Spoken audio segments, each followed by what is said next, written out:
think it's important to realize that ultimately we all want the same things in life. There isn't one person who doesn't want world peace. There isn't one person who doesn't want an end of economic disparity for all of God's creations. There aren't really things that separate us as human beings. There's just semantics and history and our memories. Some people claim to be oppressed in the past. Some people claim to be oppressed currently. Some people feel that they weren't given a fair shake. Some people feel that they were given too much, and they have guilt issues, and they want to get rid of what they have. None of this really affects what we are and what unifies us. We are all human beings going through the same exact things for many, many years now. This isn't the first generation we've been around. We've been here for 5,769 years. The human being. We should have, at this point, mastered the art of communication with each other. Yet strangely, we find ourselves time and again in semantics. If you look at comments on some of these videos, you'll notice people complaining and other people responding to their complaints. Sometimes it's very heated. Sometimes it's just simple remarks. If these two people were to ever meet, the most interesting thing would happen. They would see that they're talking to another person. The other person maybe has a family, maybe has a family, maybe needs a job, maybe lost a lover, maybe lost a parent. All our stories are all the same. There's no such thing as a truly unique human experience, although there are unique individuals.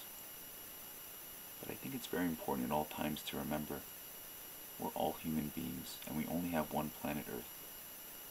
We have to do everything we can to make sure this planet is as stable as possible for as long as possible, because we have a responsibility to the generation that comes after us. Right now we're looking at about 6.3 billion people on planet Earth. Can you project forward 50 years, 100 years? People are living longer now.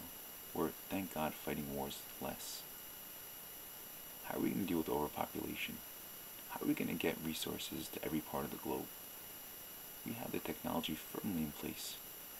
We have the will firmly in place. Yet strangely we find ourselves sitting on a planet where there's terrorism and war and fear of man from his neighbor. This is not how we were born.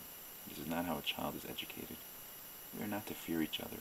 We are to respect each other, to admire each other, to seek out the good qualities in our neighbor, and to feed off them. I want you to consider for a second living on a planet where there's no warfare and where every single human being has food, shelter, clothing, and medical needs.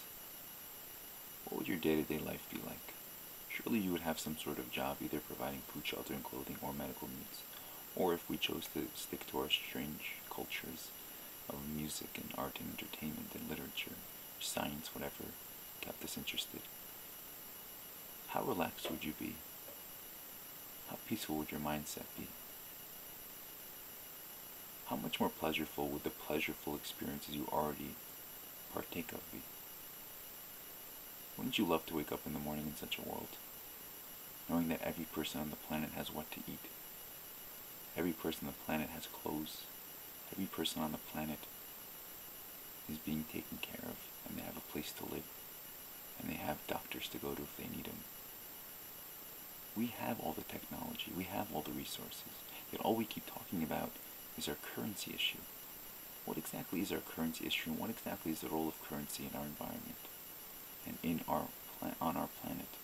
What has currency done for us except for to encourage us to steal, to lie, to cheat, and to amass it for no good reason? In the end, what happens to currency when a person dies? Does it go with him to the afterlife? Does it help him in any way? Does it stand in his stead? Rather, it simply disappears, and the person is judged only on his actions. Why can't we as a planet decide to abolish and abandon the concept of currency, and instead focusing on the fact that we have a responsibility to take care of each other, each and every person on the planet, because we truly come from the same source, the first person ever created. Why is this such a difficult concept to grasp And why is it not spoken about at length? Do you think the people in China are different than you? Do you think the people in India are different than you? Do you think they want different things out of life? We're all the same.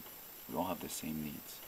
If we took the technology and the information in America and brought it over proudly to India and to China, and we took the natural resources in Africa and in South America and transported them efficiently and effectively all over the globe, what would it take 3-4 years before literally everything was under control and we had effective systems in place to make sure that everyone is being taken care of?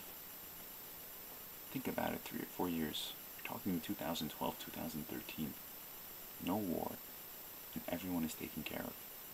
What stops us? There's a concept in America going around that we don't negotiate with terrorists. Rather, what we try to do is bully them and intimidate them like we did, or as a result of our actions during World War II when we dropped 2 nuclear bombs on Japan. Since then, we've been bullying the world, in my opinion, and unrightfully so.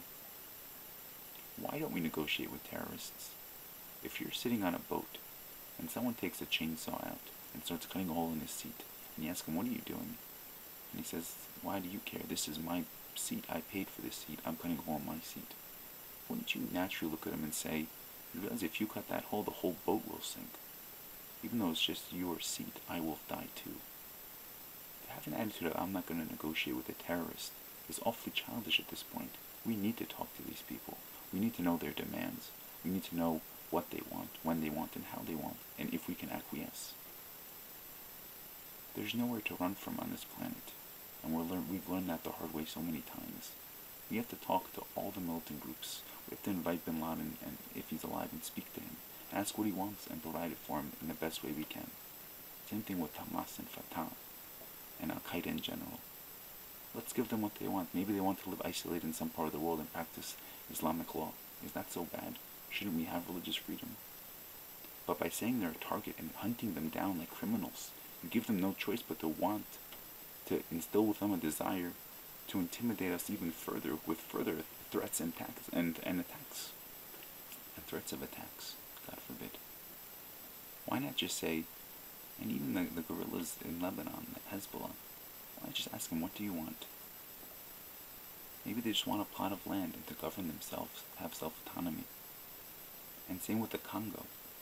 Do you realize that there were about 5.4 million deaths in about a 10-year span or 12-year span in the First and Second Congo Wars in your lifetime, in the 1990s? 5.4 million people died because of war, and that war is still raging. And there's flooding in Vietnam like there hasn't been in a long time. There's earthquakes frequently, it seems. The planet's trying to tell us something. It's time to clean up our act. And instead of focusing on cruelty in the past and what we don't do with terrorists, let's focus on what we can do, how we can acquiesce and how we can help and how we can bring to the table thinking human beings who are rational and sane and ultimately all desire the same thing. May God bless you all to know a world characterized by world peace and abundance.